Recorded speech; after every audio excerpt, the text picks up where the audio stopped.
এখন জ্বালা ভাঙতাছি আমাদের বিলে। মনে করেন 25 কাঠা জমি আছে, সেই জমিটা লাগাইবো। এই 15-20 জন কামলা আছে, তাদের কিনে নামাবো।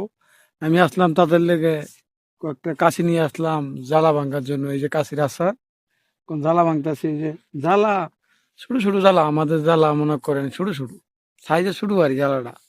এটার লেগে পরিশ্রমিত জ্বালাটা ভাঙতে হয় তারা। তাদেরকে নাস্তা পানি এখন খাওয়াবো। নাস্তা পানি খাওয়ায়া আমরা এখন হিবা জ্বালা ভাঙাত লাগবো। দেখেন, যারা কৃষি করে, যারা মনে করেন ধান করে, কৃষি কাজ করে, তারা অনেক পরিশ্রম করে, এটা মানতে হবে আপনাদেরকে। আর যারা মনে করেন সরকারি চাকরি করে, তারা তো মনে করেন ট্যাঙ্গের উপরে ট্যাঙ্ক তুলে ভাত খায়। আর আমরা তো মনে করেন কৃষি কাজ করি, দেখেন কি পরিশ্রম করে জ্বালা ভাঙ্গার লাগে। জ্বালা ভাঙ্গে খেতে লাগাইন লাগে, পানি মাঝে মই দেওয়ার লাগে, কত ইস্যু করার লাগে, সার দেওয়ার লাগে। এখান থেকে ধান হয়, ধান সবাই খায়। চাউল হয়, চাউল থেকে ভাত হয়, ভাতগুলা সবাই খা। আর আমরা পরিশ্রম করিয়া যারা সরকারি চাকরি করে, যারা টাকা পয়সা আছে প্রচুর, তাদেরকে আমরা খাওয়াই। তারপরও আমরা ভিডিওতে তারা লাইক করে না, শেয়ার করে না।